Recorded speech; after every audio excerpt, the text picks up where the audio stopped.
നമസ്കാരം. ഇന്ന് നമ്മൾ സംസാരിക്കാൻ പോകുന്നത് സ്ത്രീകളുടെ സ്വയംഭോഗത്തെക്കുറിച്ചാണ്.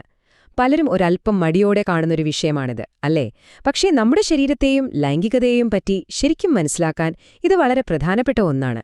ഇതൊരു നാണക്കേടായി കാണേണ്ട കാര്യമില്ല, മറിച്ച് സ്വയം അറിയാനും കണ്ടെത്താനുമുള്ളൊരു യാത്രയായി ഇതിനെ കണ്ടാൽ മതി. നമുക്ക് കുറച്ച് കണക്കുകൾ നോക്കിയാലോ? ഇതൊരു പക്ഷേ നിങ്ങളെ ശരിക്കും അത്ഭുതപ്പെടുത്തിയേക്കാം. ഏകദേശം 100% പുരുഷന്മാരും സ്വയംഭോഗം ചെയ്യാറുണ്ട്. അതിൽ വലിയ അതിശയമൊന്നുമില്ല. എന്നാൽ 97% സ്ത്രീകളും ഇത് ചെയ്യാറുണ്ടെന്നോ? അതെ, നിങ്ങൾ കേട്ടത് കറക്റ്റാണ്. ഇത് പുരുഷന്മാരെ പോലെ തന്നെ സ്ത്രീകളിലും വളരെ സാധാരണമായൊരു കാര്യമാണ്. പലപ്പോഴും നമ്മുടെ ശരീരത്തെക്കുറിച്ച് നമുക്ക് തന്നെ ഒരു ധാരണയുണ്ടാവില്ല. ഒരു പങ്കാളി ഉണ്ടായാൽ പോലും നമുക്കെന്താണ് ഇഷ്ടം, എന്താണ് വേണ്ടത് എന്നൊക്കെ സ്വയം തിരിച്ചറിയുന്നതാണ് ഏറ്റവും നല്ലത്.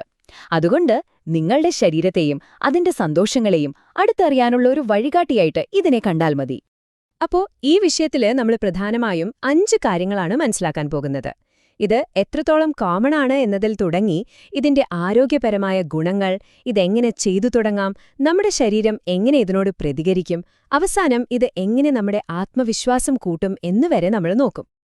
ഓക്കേ, അപ്പോൾ നമുക്ക് ആദ്യത്തെ പോയിന്റിലേക്ക് കടക്കാം. ഇതൊരു സർവ്വസാധാരണമായ കാര്യമാണ്. പലരും ഇതൊരു വലിയ രഹസ്യമായി കൊണ്ടുനടക്കുന്നുണ്ടെങ്കിലും സത്യം അതൊന്നുമല്ല. സമൂഹത്തിലെ ചില തെറ്റായ ധാരണകൾ കാരണം പല സ്ത്രീകളും ഇതിനെക്കുറിച്ച് സംസാരിക്കാൻ മടിക്കുന്നു. അത്രയുള്ളൂ. ഈയൊരു നമ്പർ ഒന്നുകൂടി നോക്കിക്കേ, 97%. ഇതിന്റെ അർത്ഥമെന്താ? ഇത് സ്ത്രീകളെ സംബന്ധിച്ച് ഒരു ഒറ്റപ്പെട്ട അനുഭവമേ അല്ല, മിക്കവാറും എല്ലാവരും ചെയ്യുന്നൊരു കാര്യമാണിത്. അതുകൊണ്ട് ഇതിനെക്കുറിച്ചുള്ള സാമൂഹികമായ വിലക്കുകളൊക്കെ നമുക്കങ്ങ് മാറ്റിവെക്കാം. ഇനി എത്ര തവണ ചെയ്യുന്നു എന്ന കാര്യത്തില് പുരുഷന്മാരെ ഇപ്പോഴും സ്ത്രീകളെക്കാൾ കുറച്ചുകൂടി മുന്നിലാണ്, ഏകദേശം ഇരട്ടിയോളം. പക്ഷെ സ്ത്രീകളും ഒട്ടും പിന്നിലല്ല കേട്ടോ, ഈ എണ്ണം കൂടിക്കൊണ്ടേയിരിക്കുകയാണ്. ഇതൊക്കെ കാണിക്കുന്നതെന്താണ്? ഇതൊരു തികച്ചും സാധാരണമായ ശാരീരിക പ്രവർത്തനം മാത്രമാണ്. എന്നാലും ചില സ്ത്രീകൾക്ക് ഇതിനെക്കുറിച്ച് ഒരു തരം അസ്വസ്ഥതയോ ചിലപ്പോൾ ഒരു കുറ്റബോധമൊക്കെ തോന്നിയേക്കാം. ഇതൊക്കെ നമ്മുടെ സമൂഹത്തിൽ നിന്ന് കിട്ടിയ ചില ധാരണകൾ കാരണമാണ്. എന്നാൽ ഇനി നമ്മൾ പറയാൻ പോകുന്ന കാര്യങ്ങൾ കേൾക്കുമ്പോൾ ഒരു പക്ഷേ നിങ്ങളുടെ ആ ഒരു കാഴ്ചപ്പാട് തന്നെ മാറിയേക്കാം. ഇനി എന്തുകൊണ്ടാണ് ഇതൊരു നല്ല കാര്യമാണെന്ന് പറയുന്നതെന്ന് നമുക്ക് നോക്കാം. ഇത് വെറുമൊരു സന്തോഷം മാത്രമല്ല തരുന്നത്, നമ്മുടെ മനസ്സിനും ശരീരത്തിനും ഒരുപാട് ഗുണങ്ങൾ നൽകുന്ന ഒന്നുകൂടിയാണ്. പഠനങ്ങളെ പറയുന്നതെന്താണെന്ന് വെച്ചാൽ, സ്വയംഭോഗം ചെയ്യുന്ന സ്ത്രീകൾക്ക് അല്ലാത്തവരെ അപേക്ഷിച്ച് കൂടുതൽ തവണ രതിമൂർച്ച അനുഭവിക്കാൻ കഴിയുന്നുണ്ട്. അവരുടെ ലൈംഗിക ജീവിതം കൂടുതൽ കാലം ആക്റ്റീവായിരിക്കും. ഇതിനെല്ലാം പുറമെ അവരുടെ മൊത്തത്തിലുള്ള ആരോഗ്യവും വളരെ മികച്ചതായിരിക്കുമത്രേ. ഇത് കേൾക്കുമ്പോൾ ചിലപ്പോൾ ഒരു ഞെട്ടല് തോന്നാം, പക്ഷേ പലപ്പോഴും ഇത് ശരിയാണ്. സ്വയംഭോഗത്തിലൂടെയാണ് ഒരുപാട് സ്ത്രീകൾ ആദ്യമായി രതിമൂർച്ച എന്താണെന്ന് പോലും അറിയുന്നത്. സ്വന്തം ശരീരത്തിന്റെ പ്രതികരണങ്ങൾ മനസ്സിലാക്കാൻ ഇത് അത്രയധികം സഹായിക്കും.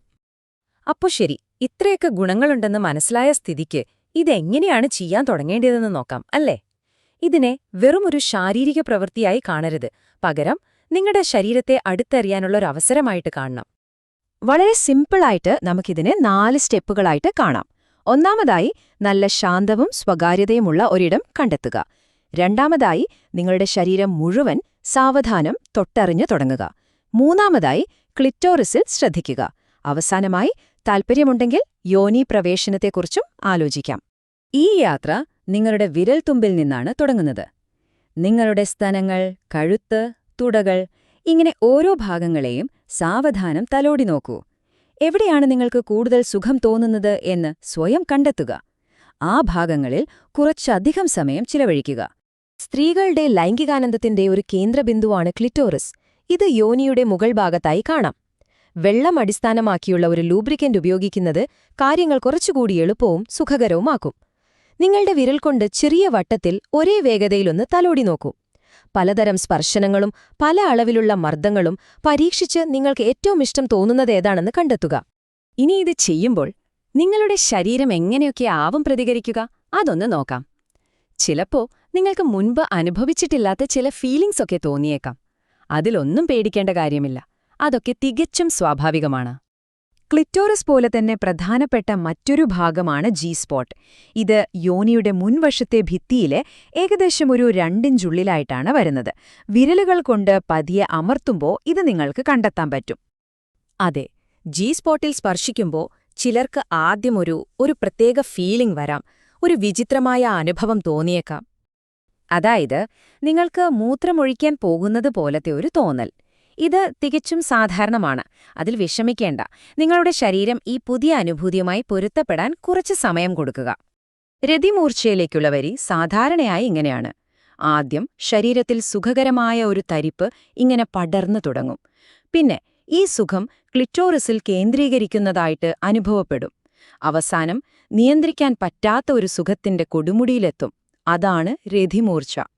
ഈ അറിവ് നിങ്ങൾക്ക് നൽകുന്നത് വെറും ശാരീരികമായ ആനന്ദം മാത്രമല്ല കേട്ടോ, നിങ്ങളുടെ ജീവിതകാലം മുഴുവൻ കൂടെ നിൽക്കുന്ന ഒരുതരം ലൈംഗിക ആത്മവിശ്വാസം വളർത്താനും ഇത് സഹായിക്കും.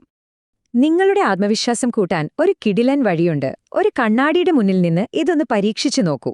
രതിമൂർച്ഛയുടെ സമയത്ത് നിങ്ങളുടെ മുഖത്തും ശരീരത്തിലും വരുന്ന മാറ്റങ്ങൾ കാണുന്നത് ഒരു പുതിയ അനുഭവമായിരിക്കും. ഇത് നിങ്ങളുടെ ശരീരത്തെ കൂടുതൽ സ്നേഹിക്കാനും അംഗീകരിക്കാനും ഒരുപാട് സഹായിക്കും. ഇനി സാധാരണയായി കേൾക്കാറുള്ള 2 സംശയങ്ങൾ, അതിനുള്ള മറുപടി നോക്കാം. ഒന്നാമത്തേത്, എത്ര തവണ ഇത് ചെയ്യാം? പല സ്ത്രീകളും ആഴ്ചയിൽ 2ഓ 3ഓ തവണയോ അതിൽ കൂടുതലോ ചെയ്യാറുണ്ട്. ഇതിന് കൃത്യമായൊരു കണക്കൊന്നുമില്ല, നിങ്ങളുടെ താൽപ്പര്യം പോലെ ചെയ്യാം. രണ്ടാമത്തേത്, ഇത് നിങ്ങളുടെ ലൈംഗികാസക്തി കുറയ്ക്കുമോ? ഒരിക്കലുമില്ല. സത്യത്തിൽ നിങ്ങൾ എത്രത്തോളം ചെയ്യുന്നുവോ അത്രയധികം നിങ്ങളുടെ ലൈംഗിക താൽപ്പര്യം കൂടുകയാണ് ചെയ്യുക. അപ്പോൾ ഓർക്കേണ്ട കാര്യമെന്താച്ചാൽ, സ്വയംഭോഗം എന്നത് ഒരു യാന്ത്രികമായ പ്രവൃത്തി മാത്രമല്ല. ലൈംഗികമായി നിങ്ങൾക്ക് എന്താണ് സന്തോഷം നൽകുന്നത്, നിങ്ങളുടെ ശരീരത്തിന്റെ ഇഷ്ടങ്ങൾ എന്തൊക്കെയാണ് എന്നൊക്കെ കണ്ടെത്താനുള്ള ഏറ്റവും ലളിതവും ഉറപ്പുള്ളതുമായ മാർഗമാണിത്. ഈ അറിവുകളൊക്കെ നിങ്ങളൊരു പുതിയ യാത്രയ്ക്ക് പ്രേരിപ്പിക്കുമെന്ന് കരുതുന്നു. അപ്പോ അവസാനമായി ഈ ഒരു ചോദ്യം മാത്രം. നിങ്ങളുടെ സ്വന്തം ശരീരത്തെക്കുറിച്ച്, അതിന്റെ അത്ഭുതങ്ങളെക്കുറിച്ച് നിങ്ങൾക്ക് പുതുതായി എന്തെല്ലാം കണ്ടെത്താൻ സാധിക്കും? ഒന്ന് ചിന്തിച്ചു നോക്കൂ.